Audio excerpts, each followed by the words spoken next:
Genesis chapter 34. This is the story of Dinah. Now, poor Jacob, he had so many problems in his life. He got deceived by Laban. He had to run away from Laban. Nearly got beat up by Laban or even killed. But then he gets saved by God. He wrestles with an angel. Then he has to meet Esau. And then he's resolved with Esau and he moves on. And now he's got another problem. And in a sense, our lives are like that. It's one thing after another. But that's because our lives are in God's hands. And all these things that we have are to prepare us for the kingdom and to prepare our characters being in God's kingdom. And so we don't get an easy life. Jesus said it's like picking up a cross every day. So Dinah, the daughter of Leah, whom she bore to Jacob, went out to see the daughters of the land. So they'd all been living, as a family together, and she wanted to go out and see what the world was like. Shechem, the son of Hamor the Hivite, the prince of the land, saw her. He took her, lay with her, and humbled her. His soul joined to Dinah, the daughter of Jacob, and he loved the young lady and spoke kindly to the young lady. Shechem spoke to his father Hamor, saying, "Get me this young lady as a wife." Now Jacob heard that he had defiled Dinah his daughter, and his sons were with his animals in the field.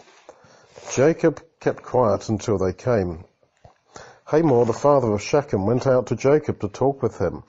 The sons of Jacob came in from the field when they heard it. The men were grieved, and they were very angry because he had done folly in Israel in lying with Jacob's daughter, a thing which ought not to be done. So see, that's the trouble, that you go out into the world, and before you know where you are, you're sucked in very, very quickly. And that's what happened to Dinah. Hamor talked with Dinah's brothers, saying, "The soul of my son Shechem longs for your daughter. Please give her to him as a wife. Make marriages with us. Give your daughters to us, and take our daughters for yourselves. You will live with us, and the land will be before you. Live and trade in it, and get possessions in it."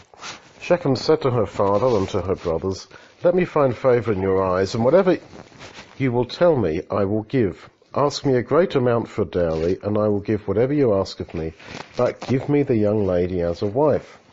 The sons of Jacob replied to the sons of Hamor,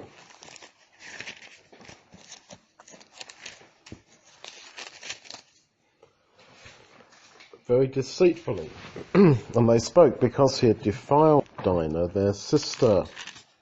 And they said to them, "We can't do this thing to give our sister to one who is uncircumcised. Only on this condition will we agree, if you will be as we are, that every male of you be circumcised. Then will we give our daughters to you, and we will take your daughters to us, and we will live with you, and we'll be one people." So they were misusing this idea of circumcision, because that was the sign that you were in covenant with God. And unfortunately, they were prepared to use this sign of being in covenant with God in a wrong way. So they said to these people, "But if you won't listen to us to be circumcised, then we'll take our sister and we'll be gone."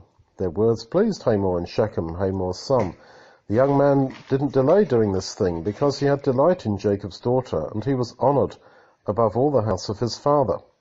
Hamor and Shechem his son came to the gate of their city and talked with the men of their city, saying, "These men are peaceful with us, therefore let them live in the land and trade in it. For behold, the land is large enough for them. Let us take their daughters to us for wives. Let us give them our daughters. Only on this condition will the men agree to live with us, to become one people, if every male among us is circumcised as they are. Won't their animals and their possessions and all their animals be ours? Only let us give our agreement to them, and they'll live with us." So you see, the world is not like it seems. Shechem said to Dinah, "Oh, I love you, I love you, I love you."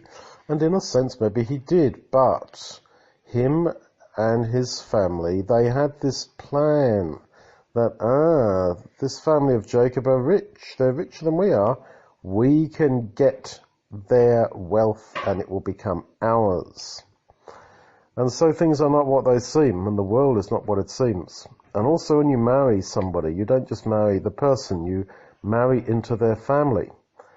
And you've got to be very clear about this when you get married, that you are making a commitment to not just a person, but to a family and a culture and a way of life. And if that family and that culture is not of God and is not Christian and is not utterly devoted to Jesus Christ as Lord and Saviour, then you are going to have all these problems. And as you can see, these people all seemed very nice, but they actually had another agenda. They had another idea behind all that these people are more wealthy than we are. Yeah, we'll take on the sign of their religion, like getting circumcised. Like people might say, oh yeah, I'll be baptized, then I can marry you, or something like that. When actually there is another motive. So, all who went out of the gate of the city, that's the leaders, listened to Hamor and to Shechem his son, and every man was circumcised. But on the third day, when they saw that two of Jacob's sons, Simeon and Levi, Dinah's brothers, each took his sword, came upon the unsuspecting city and killed all the men. They killed Hamor and Shechem his son with the edge of the sword. They took Dinah out of Shechem's house and went away. Well, you see, she'd gone into the town just to get to know the girls, and yet she ends up having to stay and really be trapped in the house of Shechem. Jacob's sons came on the dead and plundered the city, because they defiled their sister. They stole their flocks, their herds, their donkeys, what was in the city, what was in the field, and all their wealth. They took captive all their little ones and their wives, and took as plunder everything that was in the house. Jacob said to Simeon and Levi, you have troubled me. You've made me to stink in the eyes of the people of the land, among the Canaanites and the Perizzites. I, being few in number, they will gather themselves together against me and kill me, and I shall be destroyed, I and my family. So, you see, again, Jacob's faced really with death at the hands of people that are more powerful than him. And so he has to remember that just before this happened, we read at the end of chapter 33 that he built an altar called El Elohi Israel, that he called this altar God who is the power of Israel, and Israel was Jacob. So he's being tested as to whether he really believes that, because that's how life goes. But we're tested, we're troubled on every hand, so that we might really show that we do believe that God is our power, God is our strength.